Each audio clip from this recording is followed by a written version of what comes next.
I am. You are? Yes, I am. Okay. Okay, go. Oh boy. Untitled RTF file at January 1st, 2013, 11:01 p.m. I'm surrounded by fools as I read this. Sitting from her bedside, Stephanie Parker stared at the grandfather clock on the opposite side of the bedroom. Her face red and moist as her eyes flowed with tears, blurring her vision. 7:59 p.m. That's clearly a bunch of crap. Anyway. The clock would again chime at the start of the hour, as it always did, but it was the last thing she wanted to hear. At the start of the hour, the clock's chime rang through Stephanie's ears, crushing her spirits like a hammer striking a sheet of ice. She rolled over, onto the floor, drooling and sobbing with the clock chiming in the background. That's a pretty picture. Wanting to turn back time to when she was in a happier state of mind, she picked herself up and dragged her feet across the floor, standing in front of the clock. Upon opening the glass wood-framed door, she grasped her fingers around the minute hand, staring into the face of the clock, as she forced the hand counterclockwise with an aggressive snatch. But it didn't work. Time didn't reverse, and she was still in pain. She then forced the hour hand counterclockwise and hoped for a result. Nothing happened. Oh shit, you can't go back in time by just moving the clock backwards. Dumbass you gotta be. Fucking dumbass. Frustrated with her lack of supernatural abilities, a desire to smash the clock ignited within her. She pressed her hands on the clock's sides, shifting the weight of it left and right, until finally pulling it onto the floor with a throat-tearing scream as she fell to her knees. Alarmed by the confusion from a room away, Daniel, Stephanie's husband, rushed in to find the woman on her knees facing the wall where the clock used to stand. "What the hell happened to you? What did you do?" he asked distraughtedly, with his eyes glaring over her and the shattered clock. "You're not hurt, are you, Stephanie?" Clenching her hands against the carpet, her body trembled as she fell onto her side. "Daniel," she whispered, rolling onto her back with her eyes to the ceiling. "Come here, please." You're acting weird. "What's going on with you, Stephanie?" Daniel questioned as he walked towards her. "Stephanie, are you hurt? Why did you smash the clock?" "Daniel!" What, Stephanie? Answer me." Give me a straight answer, man. Jeez. "Would you bring me a book so that I may read it to you? Please?" What the fuck? Daniel's mood immediately lightened, now knowing what was troubling Stephanie. "Sure, but first let's get you off the floor, okay?" Lifting her to her feet, he walked with her towards the bed and sat next to her. Staring into her dull, saddened expression, he raced through his mind to find the appropriate words to say before her depression spread itself onto him. "I'm sorry As Stephanie began to speak, a heavy pain settled into her throat, attenuating her speech. He was the one person holding her from complete insanity. "I'm very sorry. Stephanie, it's just a clock," he reassured her, while trying to maintain his composure. "Forget about it. You just need to concentrate on staying calm.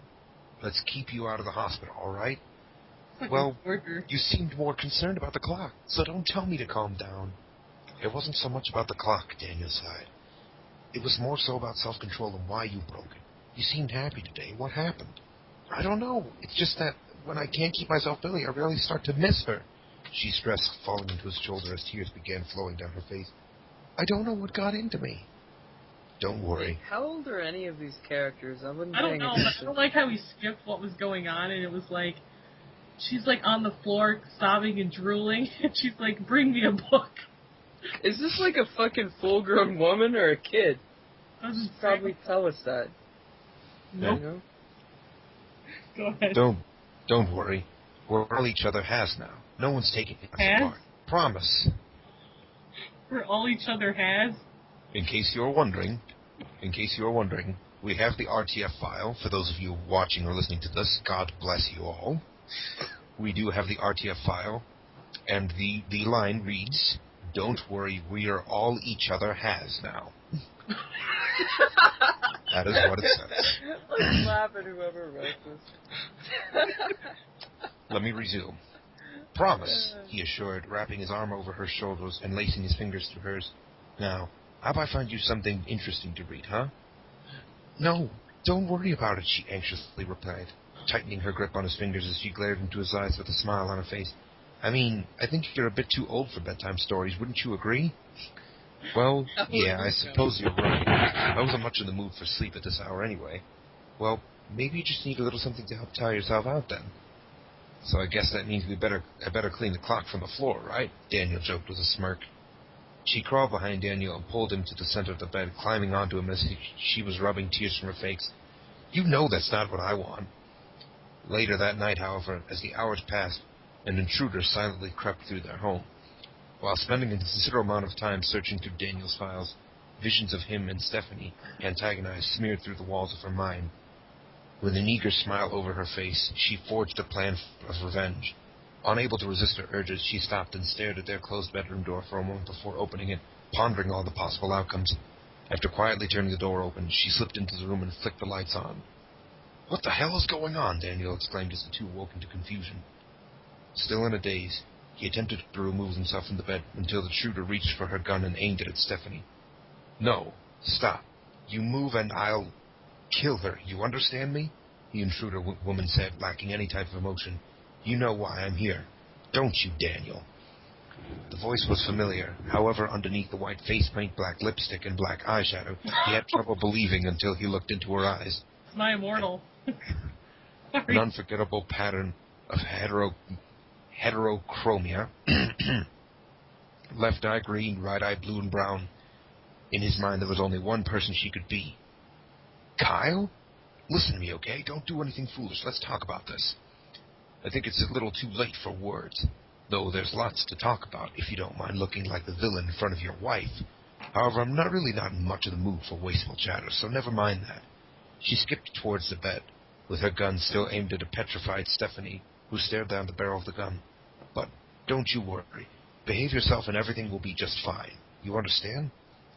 "How in the hell did you get past my security, witch?" he shouted, demanding an explanation, as he looked down and saw a hooked blade pressed into the palm of her left hand. "Hey, are you listening to me? You better be nice to me or I'll make you regret it," she commanded him once more. "You're really plucking my nerve strings, Daniel. Don't piss me off any more than you already are." "You've pierced your hand, too?" "Yes, I sure did. And you better behave yourself or else I'll gash your face open, stick my fingers through, and tear that face of yours from your head." Nice. As laughter spilled from Kyle's mouth, her claws dropped to the floor before ripping the sheets from the bed, throwing bared body Stephanie onto the floor. "Oh my, where'd your clothes run off to? Were you two being naughty?" It's a rape scene. We'll be right back, guys. Hold on a minute. It's a rape scene. And we now pause as one of the members of this party departs for reasons unknown. The party. Like we're a group in Final Fantasy. Hey, Well, what else would you call us? I'm back. Why is she named Kyle? What a man's name.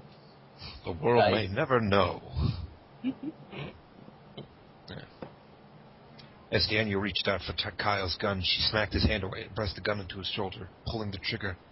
"God damn, you twisted little freak."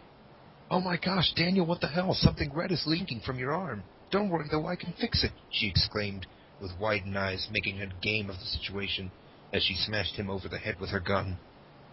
With Daniel struggling ceased, Kyle shifted her attention and gun onto Stephanie, holding a lamp in one hand as if she were going to throw it at Kyle.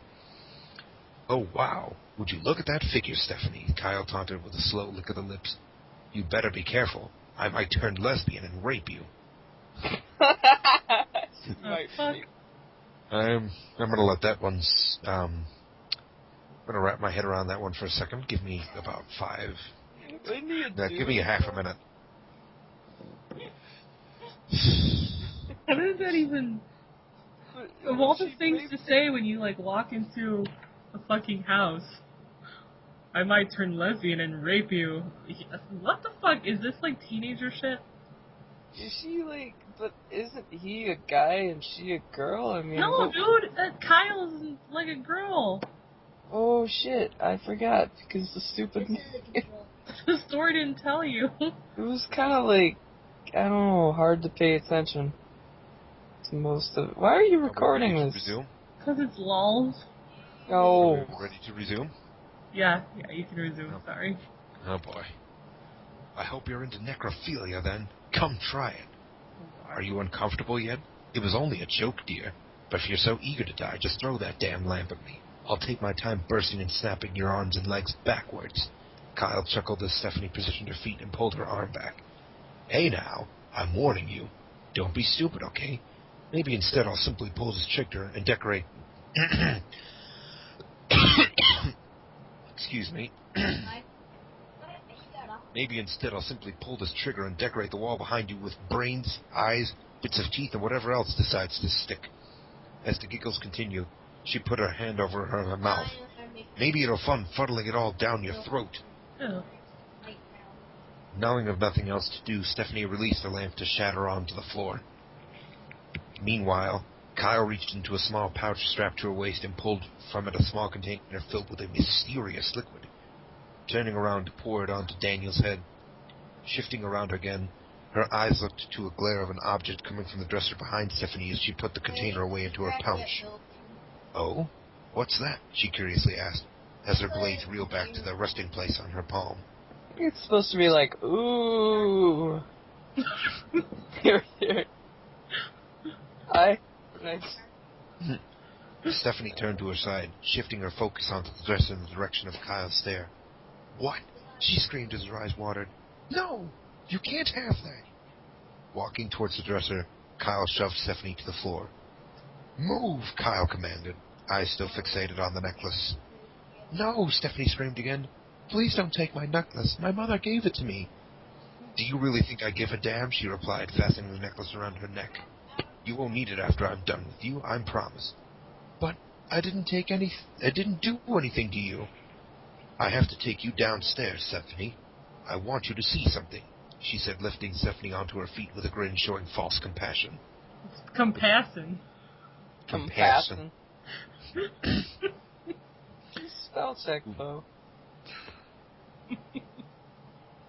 Oh boy. Once again, I'd like to remind our viewers, our listeners, whoever is, got all the bravery in their soul to listen to this, that this is something I'm reading from the actual file. With the mind of a Cretaceous sea monster, Stephanie snapped her hands at Kyle's neck and face in an effort to take back her necklace while trying to break free of Kyle's firm, locking grip. Only becoming annoyed by Stephanie's futile attempt to fight back, Kyle, without the slightest hesitation, fired her foot into Stephanie's left kneecap, snapping her leg inward like an old frail tree branch, and placed the necklace away into her pocket. Stephanie's face lit up as she fell backwards onto the floor, crying from the piercing pain of her fractured leg. Aw, Stephanie, you make the most adorable faces when I break your bones. But if you want to keep your leg, you might want to get that checked out. Or not. Infections can be a bitch, you know, Kyle said to Stephanie, as she mashed the tip of her boot into her chest. Now, I really hope you put a lid on all this showing off, woman. The outsoles of my boots are made of steel. Quit being a pest or I'm going to stomp your heart into a red, gushy goo. Go kill yourself, Stephanie screamed, blasting saliva from her clamped jaws. You're drooling, dear. Please consider calming yourself down, Kyle whispered, showing false concern before turning cold again. Last False chance. Everything. You better stop it, okay? Do what you want. You'll just mess up just like before. We're on page 3. Oh, God fuck. almighty. Fuck. I love You gonna make it, buddy? Gonna make it, buddy.